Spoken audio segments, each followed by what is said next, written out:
everyone, hope you're doing well. I don't know if I will end up posting this, but I have been getting a lot of requests to make videos about my lettering. Recently, I taught a few workshops in Toronto, and most of it was about doodling, and I couldn't get into lettering as much. So hopefully this is useful. I'm definitely not a professional, and this video is more so aimed at people who want to very quickly and easily add these different fonts into their planners and journals.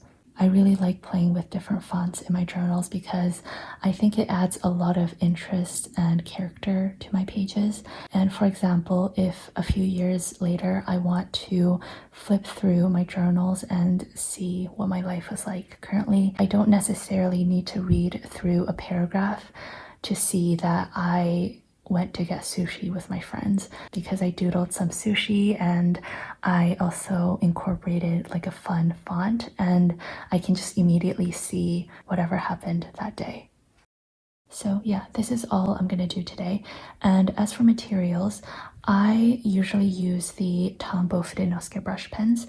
There are two. There's a hard tip and a soft tip, and you can buy them as a set like this or individually. The soft tip is a dark green color and the hard tip is a navy. Also, the little squares are different colors. However, especially during the nighttime, I cannot tell the difference between those two. So I often like to put a piece of washi on the soft tip just to be able to distinguish it. For the soft tip, I generally use this for bold headers and writing the word today on my daily pages. And then for the hard tip, this is what I use for most of my doodles and my subheadings and these wonky fonts. You can use whatever brush pens you have. You can also use a pencil, which I will do a demonstration of that in a second. Okay, so quickly before I get started, I have two pieces of advice. The first one is consistency over perfection. If you look up close at my writing, it's actually really messy. None of my letters are perfect, and it's definitely not the gold standard for perfect letters. But I think the reason why my writing looks generally okay is that I am consistently messy. Even though my letters don't look perfect, they all don't look perfect in a similar way. So I think our eyes just find that to be aesthetically pleasing. An analogy that I like to use is, imagine you're drawing a straight line with a ruler. Obviously, it's gonna look perfect, but if your hand slips a little bit and you get that little wobbly bump, your eyes are gonna dart directly to that wobble because the rest of the line is perfectly straight. But if you draw a freehand line, the entire line is going to be a little bit wobbly, so your eyes are not going to make a big deal out of every little wobble. I just said wobble 10 times. But yeah, hopefully that analogy makes sense. Similar to writing letters, I would aim for just being consistent with your letter forms versus trying to get every single letter to look perfect.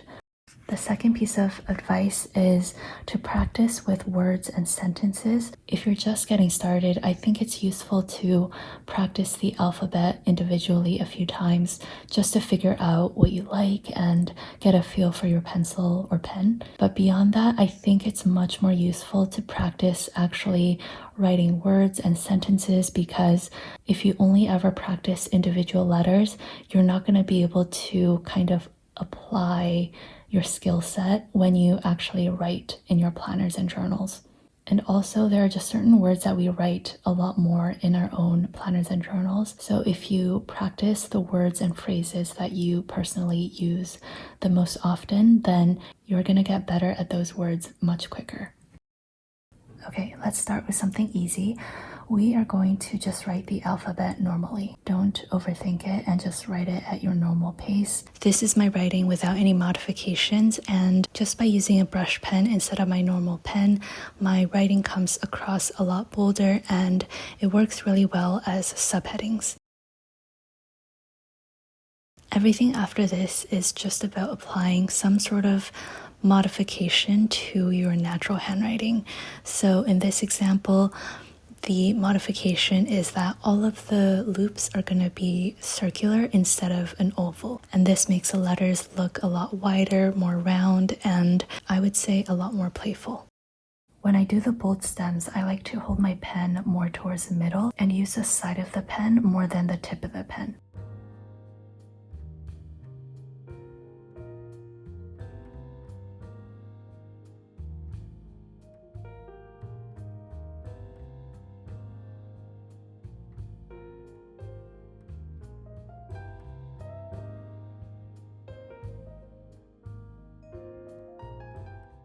Just like typing on the computer, I sometimes like to do a slanted font, and to help with that, I also turn my notebook at an angle.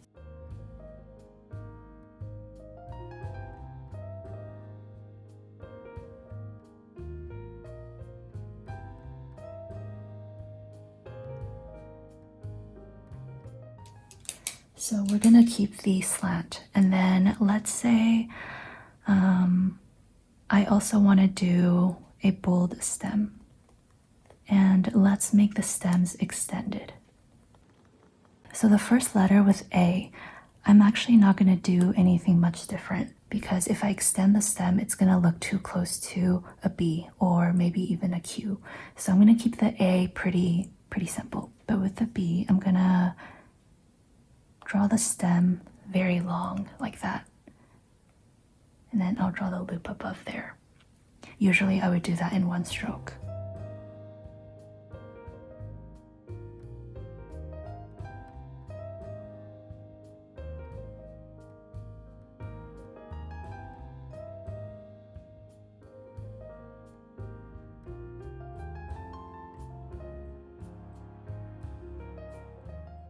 I apply similar modifications to my capital letters as well. So here is my normal capital letters. Later I'm going to make it wider and more round so it's playful looking, and then also some bolder stems.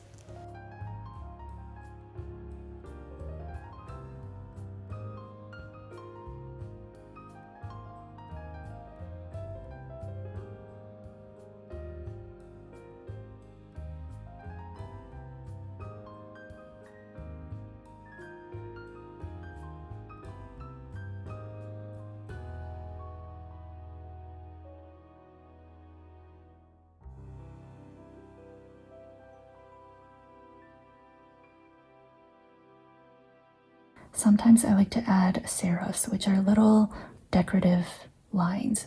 Think of the font Times New Roman. I don't do it too often because it takes a lot more time, but you can just add little tick marks at the bottom.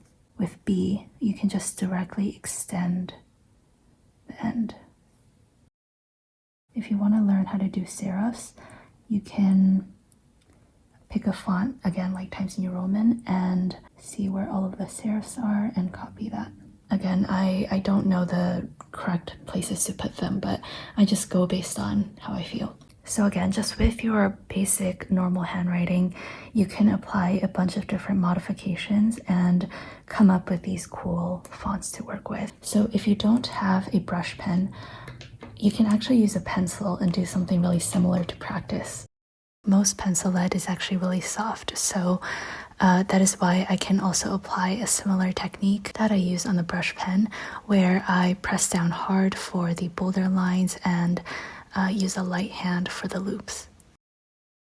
So honestly, working with a soft tip pen is largely the same, but the effects are more dramatic. The thicker lines are going to be really, really thick, so these would be suitable for like very bold headings.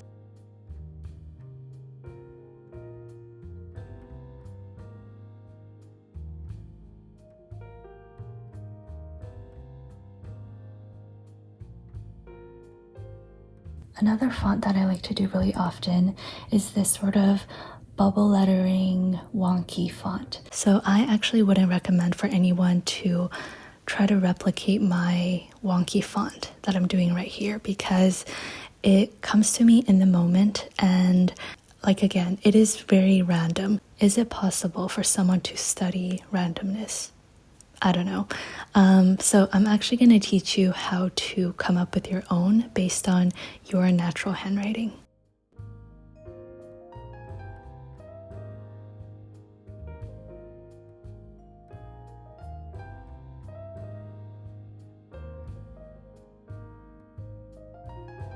I do have a technique that I like to teach to learn this sort of font with your own handwriting. So take a lighter marker color, just write your letters as you would normally. So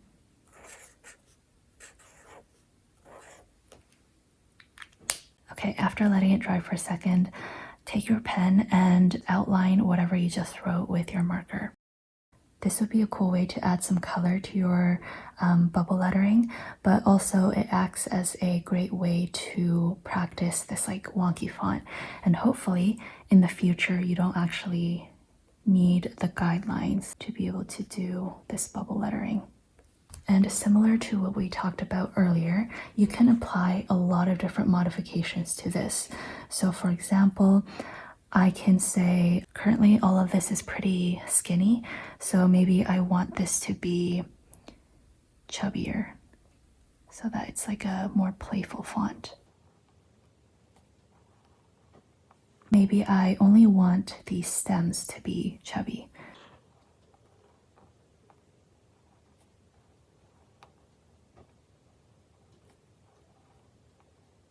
Maybe I want to add a serif to the letter B. Oh my god, that is terrible. Let's try that again.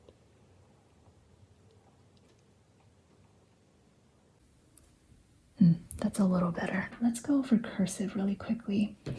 And I will just use a gel pen for this. So again, try to work with the cursive that you already have and apply whatever modifications.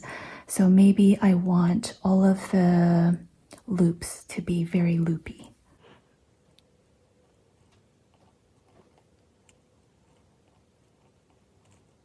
That makes it a little bit more playful. Maybe I want it to be more slanted and elegant.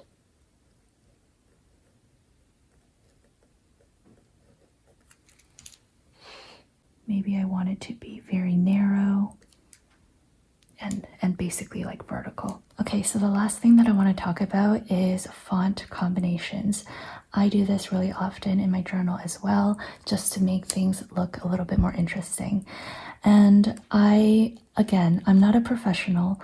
I don't know like the principles of fonts and graphic design, but this is just what I have gathered and observed in my own journals. So I have a bunch of examples, and I think the number one advice that I have is when you're combining two different fonts, you want to ensure that the fonts aren't too similar. So either just stick with one font or use two distinct fonts. I made these very professional infographics.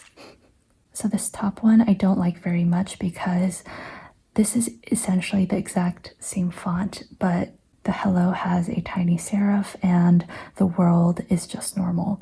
And they look different, but they're so similar that it just looks a little off. Contrasting that to this one where I kept the serifs on the hello, but I changed the world to a script font. And I think this looks a lot better.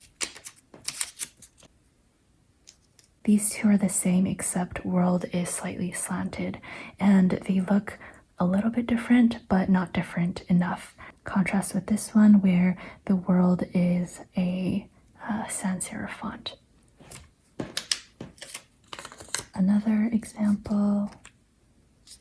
So even though the hello and world, their base fonts are very different, I added serifs to both of them.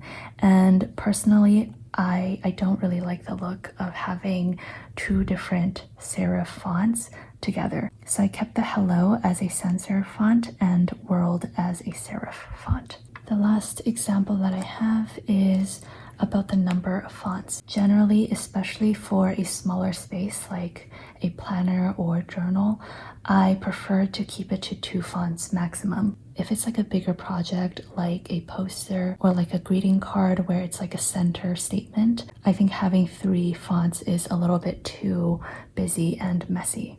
So yeah, that's just a little tip that I have. None of the bad examples are inherently wrong, but just in my eye, I think they just don't look as aesthetically pleasing.